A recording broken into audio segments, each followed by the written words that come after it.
The FIFA Club World Cup, a name that doesn't quite roll off the tongue in a tournament that lies in the shadows of the footballing world. The Club World Cup may not be a competition you're too familiar with, unless you happen to be into obscure tournaments that come around once every year, including a number of clubs you probably never heard of, and result in one of the most predictable outcomes every single time. I mean, did I sell it to you there? Yeah, let's be honest, the FIFA Club World Cup, in its current form, it ain't the best competition for viewers. The idea is great.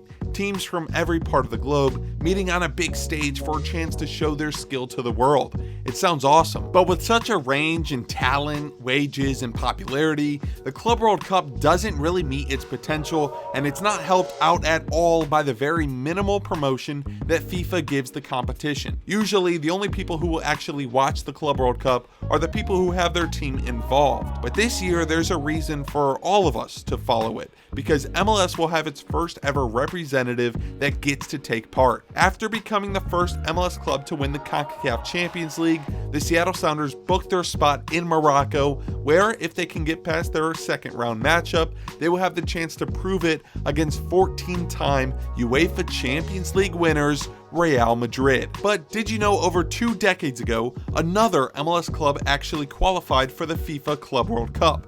And if that's the case, why are the 2023 Seattle Sounders the first MLS representatives? Well, do you remember when FIFA killed LA Galaxy's Club World Cup dreams? This story actually begins before the LA Galaxy existed, and for that matter, before MLS even existed. We're going as far back as 1970, when Adidas first ever signed a partnership with FIFA to become the main provider for their tournaments.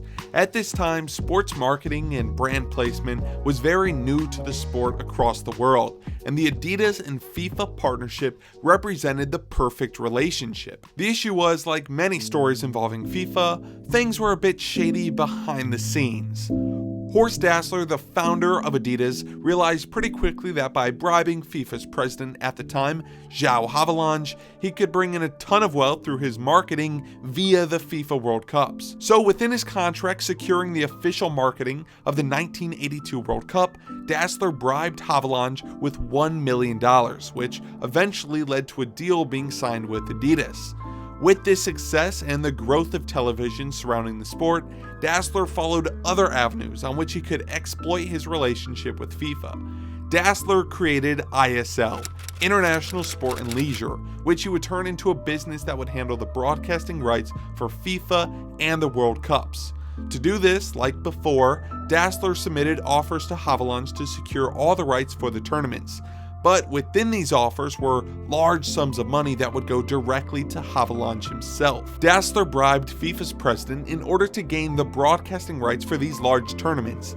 And then ISL would turn around and sell the rights to different broadcasters for insane profit without FIFA even understanding what they were doing. FIFA was garnering money through the deals with ISL. ISL and Dassler were profiting off flipping the broadcasting rights, and Havelange was making that sweet, sweet dough under the table from Horst Dassler. This whole ecosystem of money transferring, which yes is very confusing, made it so that ISL held a monopoly on FIFA's marketing rights, and FIFA didn't care because they were almost entirely funded off the money that ISL was paying them. Even though Dassler would pass away in 1987, this relationship continued for years through the 1986, 90, 94, and 1998 World Cups.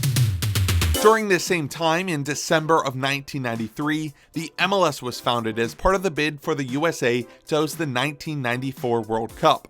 MLS would officially kick off in 96 with 10 teams in the league.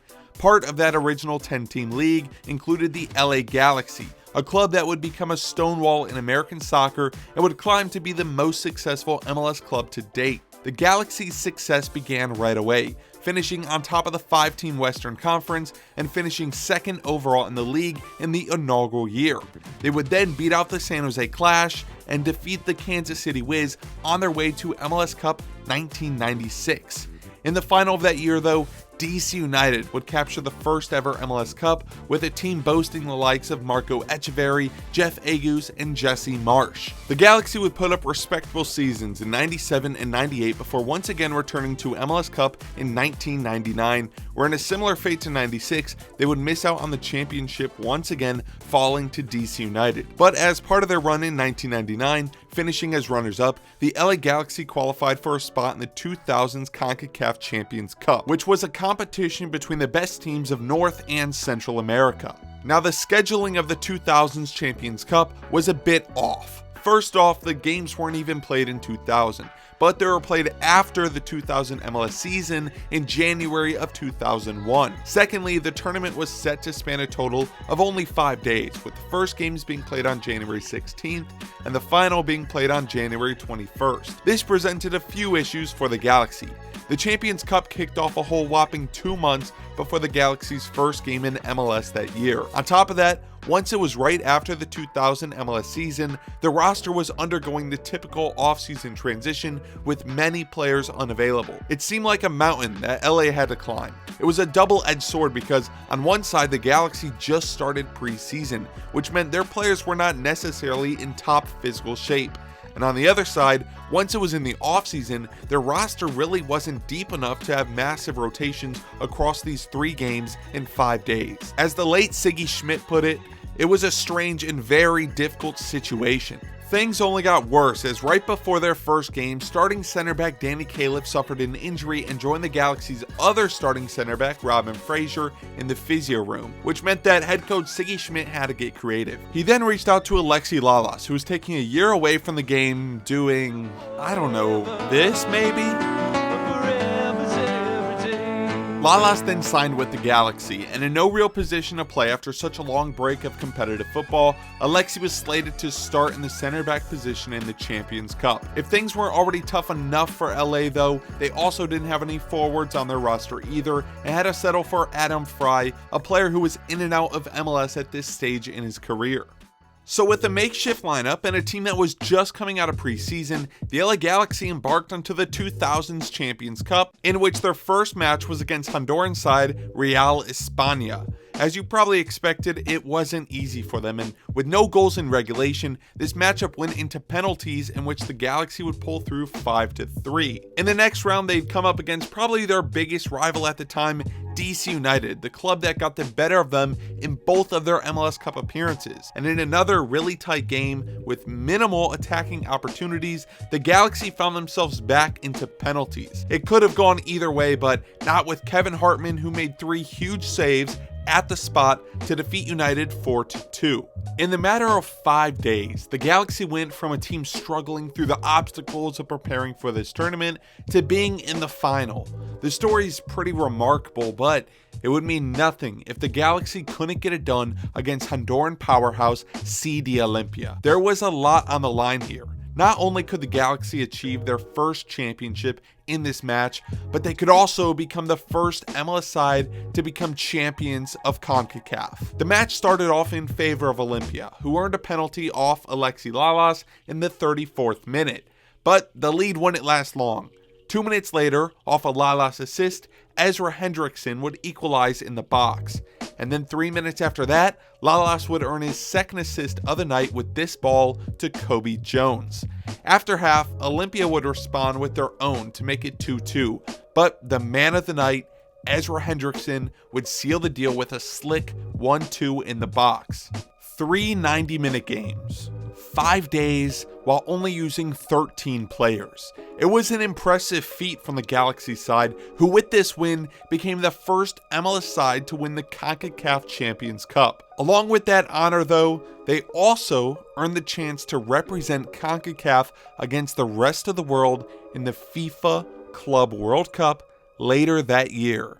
And this is where the two stories of FIFA and their business with ISL collide with the fate of this LA Galaxy team. With so much money coming in from their marketing deal with ISL, FIFA launched the annual Club World Cup in 2000, with the first edition going to Corinthians. The next edition in 2001 was set to be even bigger. In 2001, the setup of the Club World Cup was a bit different than it is today, and this edition was set to feature 12 teams that ranged from the Wollongong Wolves of Australia to Boca Juniors of Argentina, all the way to the 99-20 champions of La Liga, Deportivo La Coruña, and of course, our LA Galaxy. The format in 2001 included 3 groups of 4 teams, with the 3 winners from each group and the best second place team qualifying into the semi-final bracket. The Galaxy were drawn against Heart of Oaks of Ghana, Jubilo Iwata of Japan, and probably the most exciting team to be a part of the Club World Cup, Real Madrid. This was a dream scenario for the whole Galaxy roster.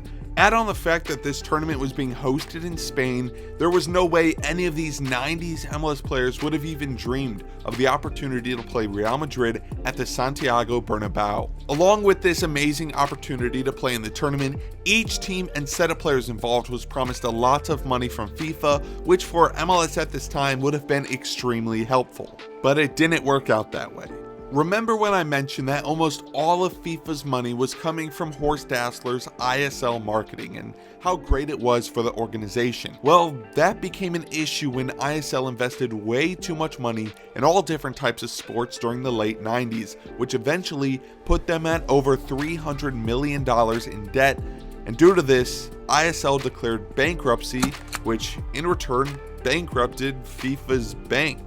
After this, FIFA went into fight or flight mode because after all their funds from ISL dried up, they had nothing else coming in. And of course, this meant FIFA had to halt all of their projects, which resulted in the 2001 FIFA Club World Cup being postponed and eventually totally canceled. With all these new questions of controversy put on Sepp Blatter and questions of corruption within the footballing organization, we lost something that really mattered. And that was being able to see Kobe Jones, Alexi Lalas, Brian Shingen, that whole 2001 LA Galaxy roster take the field against European powerhouse Real Madrid, which, they probably would have lost by a record scoreline. So yeah, that's the story on how FIFA killed the Galaxy's dreams. It's a story full of lies, bribery, obstacles, triumph, and the eventual scamming of Galaxy players because according to Kobe Jones, the Galaxy players never received any of the money that FIFA promised to pay them after they canceled the tournament. So I hope now you remember when FIFA killed LA Galaxy's Club World Cup dreams.